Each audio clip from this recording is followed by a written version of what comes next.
વાર્તાઓ માત્ર શબ્દો નથી, એ અનુભવો છે, એ લાગણીઓ છે, એ એવી દિશા છે જે જીવનની ઉથલપાથલ વચ્ચે શાંતિનો તાર આપે છે. જો તમે વાર્તાઓ સાંભળવાની આદત વિકસાવશો તો તમે માત્ર મનોરંજન નહીં કરો, પણ તમારા મનને, તમારા વિચારોને અને અંતરમાં છુપાયેલી શક્તિને જાગૃત કરી શકશો. દરેક વાર્તામાં છુપાયેલું હોય છે જ્ઞાન, વિચાર, સંવેદના અને ઉદ્દેશ્ય, અને એ જ આપણને સતત ગાઢ અંધારામાં એક ચમકતી રોશની તરફ દોરી જાય છે. તો સાંભળો વાર્તાઓ, અને વાર્તાઓને શેર કરો, કેમ કે કદાચ એ જ વાર્તા કોઈના જીવનમાં બદલાવ લાવવાની તાકાત રાખે છે. આજની વાર્તા. જો તમને તક મળે તો કોઈ જીવનમાં ભાંગી ગયેલા હોય, તૂટી ગયેલા હોય, એને તમે ટેકો આપજો. મિત્રો, આપણને ખબર છે કે આપણી આસપાસ અનેક માણસો હોય છે. એમાંના કેટલાક માણસો હિંમત હારી ગયા હોય, તૂટી ગયા હોય, જીવનમાં કંઈ કરી શકે એમ ન હોય. આવા અનેક માણસો આપણને મળતા હોય છે. એ માત્ર આપણી પાસેથી ટેકો જ માગતા હોય છે. અને આ વાતને સમજાવવા માટે મારે એક બહુ નાની એવી વાર્તા કહેવી છે. કોઈ એક ગામની અંદર કેટલાક નિવૃત્ત માણસો દરરોજ સાંજે એક બગીચાની અંદર બધા ભેગા થાય અને જાત જાતની બધા આનંદથી વાતો કરે, ખૂબ મજા કરે.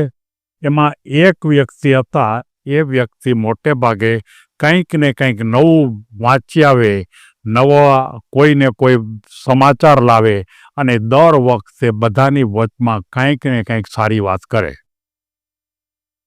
બધા એને એમ કહે છે કે તમે આવું ક્યાંથી લાવો છો? ત્યારે એમ કહે છે કે મને વાંચનનો શોખ છે. હું વાંચનના શોખને કારણે આ બધું સુલાવું છું. એટલાથી વાત પૂરી થતી નથી. બરોબર બધા બેઠા હોય ત્યારે વાતચીત બધા કરતા હોય ત્યારે એના કોઈ ઓળખીતા હંમેશા ત્યાં એને મળવા માટે આવે. અને તરત જ આ ભાઈ છે અધિકારી એ ઊભા થાય. પેલો જે મળવા આવ્યો એની સાથે થોડીક વાત કરે અને જો જરૂરિયાત હોય તો ખિસ્સામાંથી થોડા ઘણા પૈસા એની પાસે હોય તો પૈસા આપી દે. લગભગ આવું દરરોજ થાય. કોઈકને કોઈક આવે ને થોડાક પૈસા આપે. એટલે એ બધા જે બધા બેઠા હતા એણે એમ કીધું કે ભાઈ, તું આ બધાને થોડા થોડા પૈસા આપસ તો તારી પાસે પૈસા ખલાસ થઈ જશે. ત્યારે એણે એમ કીધું કે મારી પાસે પૈસા બહુ ઝાઝા નથી, હું પૈસાદાર પણ નથી, અને હું બહુ ઝાઝા પૈસા આપી દઉં એવી મારી કેપેસિટી પણ નથી. પણ હું માત્ર કોઈ વખત 10 રૂપિયા, કોઈ વખત 5 રૂપિયા, કોઈ વખત 2 રૂપિયા એમ હું આપું છું. ત્યારે એક જણાએ એમ કીધું કે આ 10 રૂપિયા ને 5 રૂપિયા ને 2 રૂપિયા ને એનાથી શું વળે? એનાથી કાંઈ ન વળે અત્યારના સમયમાં. ત્યારે એમ કીધું કે 10 રૂપિયા કે 5 રૂપિયાથી કાંઈ ન વળે મને ખબર છે, પણ મારી પાસે જે આવ્યો હોય ને એ માત્ર 2 રૂપિયા કે 5 રૂપિયા માટે અટકીને ઊભો હોય. મારી પાસે ઝાઝા પૈસા નથી તો એને ખબર છે. એ કોઈ મારી પાસે હજારો રૂપિયા લેવા માટે ન આવ્યો હોય, પણ 10 રૂપિયા નથી એમ માગવા આવ્યો હોય, એટલે હું 10 રૂપિયા આપી દઉં. કોઈ એમ કે 15 રૂપિયા નથી ને મારે અત્યારે તકલીફ છે, હું એને 15 આપી દઉં. મારે કંઈ લાખો રૂપિયા આપવાની જરૂર નથી, પણ એના કરતાં પણ આ બધા જે આવે છે એની જિંદગીમાં એ બધા તૂટી ગયેલા છે.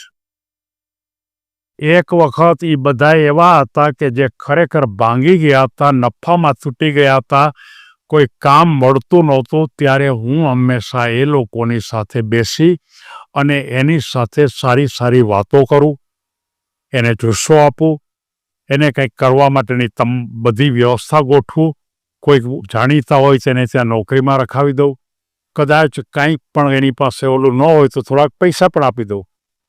અને આ કામ હું સતત રીતે કરતો જ રહું છું. ત્યારે પેલા બધા એમ કે પણ હવે એમાં શું વળે? કોરે કોરું તું વાતું કરી રાખ બધાને કે તમે આગળ વધજો અને જીવનમાં ખૂબ સુખી થજો અને મહેનત કરજો, એનાથી કોઈ સુખી ન થાય, ત્યારે પહેલો માણસ એમ કહે છે કે તમે આ જિંદગીની અંદર જે લોકો ખરેખર સાવ તૂટી ગયા છે, જેની પાસે કંઈ જ નથી, જે સંપૂર્ણપણે ભાંગી ગયા છે, એને માટે એકમાત્ર દિશા બતાવો ને, એકમાત્ર હાથ પકડો ને, એક સારા વાક્યો તમે કહો ને, તો પણ કદાચ એના જીવનની અંદર રૂપાંતર થઈ જાય. એને તો માત્ર જુસ્સો જ બાપવો પડે કે ભાઈ તું આ કરજે, તું આ રીતે મહેનત કરજે. અને આ વાત હું એટલા માટે કહું છું કે હું જ્યારે ખરેખર ભણતો હતો ત્યારે મને મારા એક શિક્ષકે આ વાત કીધેલી. અત્યારે તો હું નિવૃત્ત થઈ ગયો છું, પણ આ તો ભણતો તો કોલેજમાં એ વખતની વાત છે. અને એ વખતે હું એક પરીક્ષાની અંદર મેં ખૂબ મહેનત કરી હતી, પણ પરીક્ષામાં હું પાસ ન થયો. હું ભાંગી ગયો. મને એમ થયું મારે હવે ભણવું નથી, મારે હવે મૂકી જ દેવું છે. મારા પિતાને એમ કીધું મારે કોઈ પણ સંજોગોમાં ભણવું નથી.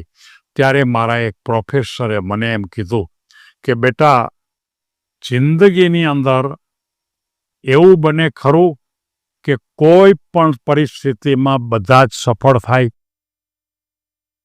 તો કે ના, એવું તો ન બને. તો કે બધા જ હોશિયાર હોય છતાં બધા જ માનો કે નિષ્ફળ જવા માટે એમાંથી કોઈ ખરું કે નહીં? અનેક વિદ્યાર્થીઓ હોશિયાર હોય તો એમાંથી કોઈક છે ને ઓછા માર્ક ન આવે, કોઈક નાપાસ ન થાય. તો તારી પણ એ જ પરિસ્થિતિ છે. ફરી હિંમત કર, ફરી લાગી પડ, તૂટી પડ, અને તું જો કામ કરીશ તો ફરી વાર તું સારા માર્કે પાસ થાય. હવે આ નાની વાત હતી અને મારા મનમાં લાગી ગઈ, અને એને કારણે મેં કામ કર્યું. બહુ સારા માર્કે પાસ થયો. અધિકારી તરીકે મને સારી નોકરી મળી, સારો પગાર પણ મને મળતો હતો, અને હું પોતે અત્યારે સારું પેન્શન પણ લઉં છું.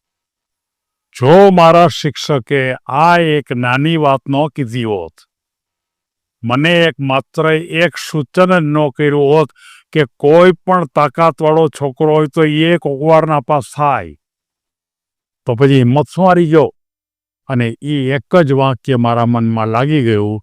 ત્યાર પછી મેં નક્કી કર્યું, જ્યારે હું સફળ થયો, સારો મને નોકરી મળી, ત્યાર પછી મેં નક્કી કર્યું કે કોઈ પણ માણસ જો તૂટી જાય તો એને માત્ર એક જ દિશા બતાવો, એક જ વાક્ય આપો, એક જ ખાલી ક્યારેક તો એને બહુ પાણીનો પ્યાલો પાઈ દો અને પછી એમ કહો બેટા તારામાં તાકાત બહુ મોટી છે, તો પણ એ ક્યાં ના ક્યાં નીકળી જાય.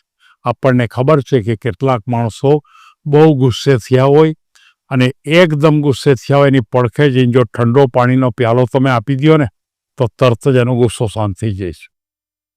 તો આ વાત એણે બધાને કીધી ત્યારે બધા એના જે મિત્રો હતા એણે એમ કીધું કે ભાઈ તારી વાત સાચી છે, અને આજથી હવે પણ અમે પણ જે લોકો ખરેખર તૂટી ગયા હશે એ બધાને કંઈક ને કંઈક દિશા બતાવશું, રસ્તો બતાવશું, થોડીક વાર એની હારવાર ચાલશું પણ ખરા, અને શક્ય એટલી નાની નાની મદદો પણ કરશું.